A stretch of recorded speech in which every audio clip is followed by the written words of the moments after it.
PT गर्दै हुनुहुन्छ र रिडिङका यी 5वटा रुल्स थाहा छैन भने यो भिडियो लास्टसम्म हेर्नुहोस् है त। सो सबैभन्दा पहिले त सब्जेक्ट वर्ब अब्जेक्ट अग्रिमेन्ट तपाईँले बुझ्नुपर्छ होइन। त्यो भनेको के हो?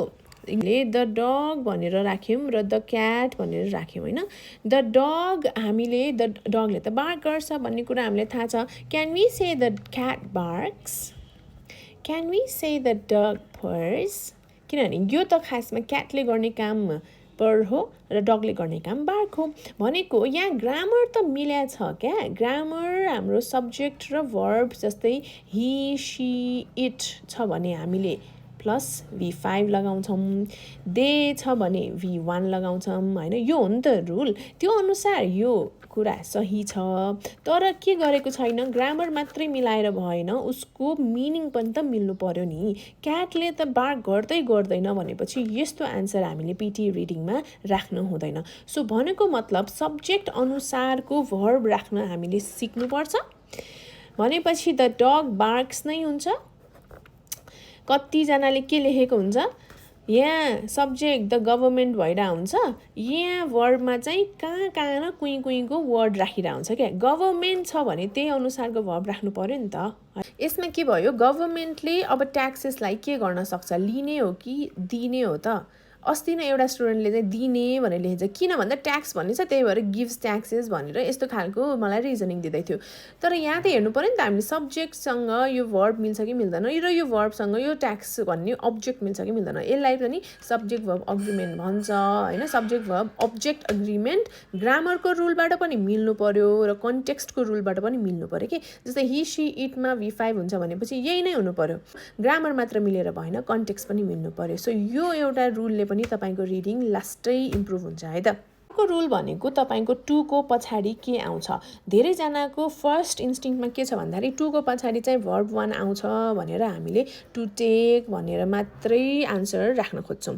तर कहिलेकाहीँ V4 पनि आउन सक्छ र नाउन अथवा नाउन फ्रेज पनि आउन सक्छ भन्ने कुरा चाहिँ याद गर्नुहोस् है त। जस्तै V4 भनेको हामीले कन्ट्रिब्युट टु भन्ने शब्द राख्यौँ भने त्यो कन्ट्रिब्युट टु पछाडि जहिले पनि सर्भिङ, एक्नोलेजिङ खालको यो आइएनजी वर्ड आउँछ है।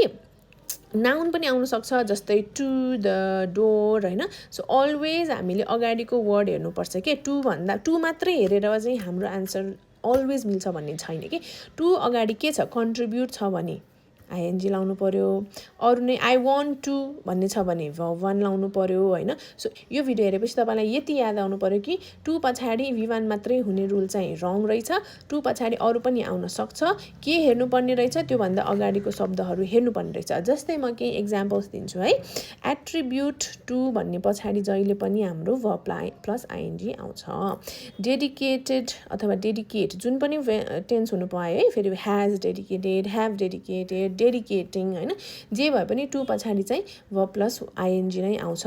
अप्रोच टु भन्ने वर्ड छ भने, कि टु भन्ने वर्ड छ भने चाहिँ हाम्रो भर्ब प्लस आइएनजी नै आउँछ है। द कि टु अन्डरस्ट्यान्ड हुन्छ कि अन्डरस्ट्यान्डिङ हुन्छ त भनेर कसैले सोध्यो भने अब के आउँछ एन्सर, कि टु अन्डरस्ट्यान्डिङ। ओके, अब थर्ड रुल भनेको चाहिँ द नाउन अफ नाउनमा भर्ब के आउँछ भन्ने रुल है। सुरुमा त हामीले जस्तै the system of this country भनेर यस्तो खालको फ्रेज भन्न खोजेको के मैले। द नाउन अफ नाउन भनेको द पछाडि नाउन छ, अफ पछाडि पनि नाउन छ होइन।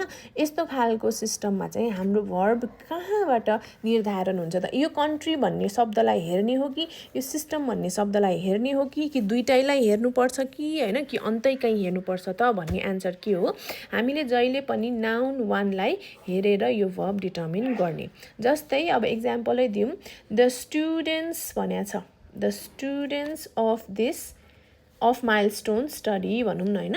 माइलस्टोन स्टडीलाई मात्र हेर्ने हो भने त हामीले रिचेस भनेर लेख्नुपर्छ है।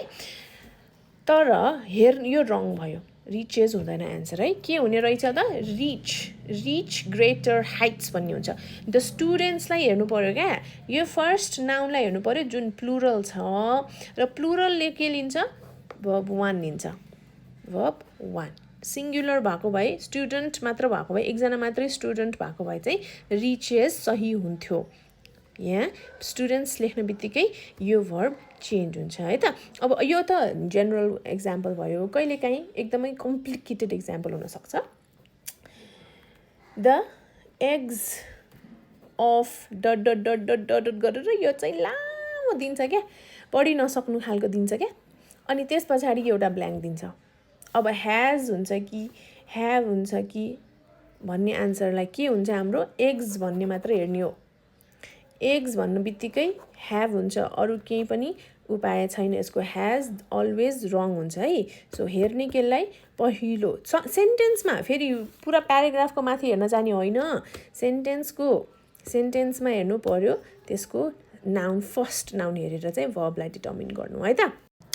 अर्को भनेको हामीले डिस्पाइट र अल्दोको डिफ्रेन्स त चिन्नु नै पर्छ होइन। अरू पनि छ तर एटलिस्ट डिस्पाइट र अल्दो यिनीहरूले दुइटैले एउटै काम गर्छ। जस्तै यसले चाहिँ कन्ट्रास्ट देखाउँछ होइन, यो भए तापनि यो गरियो। जस्तै डिस्पाइट द रेन भन्नु पर्यो, तर अल्दो हुन बित्तिकै के हुन्छ त्यसमा, अल्दो द रेन हुँदैन, अल्दो इट वाज रेनिङ हुन्छ। किन? डिस्पाइटले के लिन्छ, जस्ट नाउन अथवा नाउन फ्रेज लिन्छ है। तर अल्दोले के लिन्छ, सब्जेक्ट वर्ब अब्जेक्ट, यसलाई क्लज पनि भन्छ। तर सिम्प्लिफाईको लागि चाहिँ हामीले सब्जेक्ट लियो नि त, इट वाज रेनिङ होइन, इट वाज रेनिङ। यसरी पुरै मिनिङफुल क्लज लियो भने अल्दो आउँछ। मिनिङ छैन नि त यसको, द रेन मात्र भयो। द रेन धेरै हो कि भएको, आज भएको हो कि हिजो भएको हो कि भोलि हुने हो कि, त्यो त यतिले त थाहा हुँदैन नि त। यस पछाडिको सेन्टेन्सले कम्प्लिट गर्ला, तर यति पढ्दाखेरि हामीलाई केही क्ल्यारिटी छैन भने चाहिँ डिस्पाइट लाउने। क्ल्यारिटी छ, हिजो भएको थियो भन्ने क्ल्यारिटी छ नि त, त्यस्तो कारणमा केसमा चाहिँ अल्दो सुरुमा लाउने है त। डिस्पाइट र अल्दोको डिफ्रेन्स चाहिँ केही हो, नाउन हुन्छ कि सब्जेक्ट वर्ब अब्जेक्ट हुन्छ। किन मिनिङ त सेम हो, काम त सेम हो, खालि ग्रामरले यसलाई छुट्याउने भयो। लास्ट रुलमा सम अफ देम र सम अफ विचको डिफ्रेन्स है। अब विच भन्ने कहिले लाग्छ र देम भन्ने कहिले लाग्छ त भन्दा, जस्ट एउटा मात्र कुरा हेर्नुपर्छ। एउटा सेन्टेन्स सक्यो टक्कै, the company has established many branches भनेको छ होइन। यहाँ पनि मैले यस्तो दिएर the company has established many branches है। फुल स्टप छ भने चाहिँ सम अफ देम लाग्छ, कमा छ भने चाहिँ सम अफ विच लाग्छ। यस्तो सजिलो रुल पनि हामीलाई आउँछ क्या एक्जाममा। कमा छ भने विच लाग्छ, फुल स्टप छ भने देम लाग्छ। मिनिङ एउटै हो, मिनिङ फरक हुँदैन, तर जस्ट सेन्टेन्स एन्ड भएको छ कि कन्टिन्यू भएको छ। एन्ड भएको छ भने टिएच वाला शब्द राख्ने, सम अफ देम होइन, सम अफ दोज होइन। कमा छ भने some of which, some of whom, मान्छेको लागि हुम युज गर्नु पर्यो है। के भएको यहाँ ह्यान्डराइटिङ पनि, मान्छेको लागि हुम राख्नु पर्यो, हुज पनि होला कुनै केसमा होइन। देम र विच छुटाउन पनि एकदम जरुरी छ, फुल स्टप अथवा कमा है त। हाम्रो क्लासेसहरू पनि मन्डेबाट सुरु नै हुँदैछ। So I see you all in class. This is Anusha, take care everyone.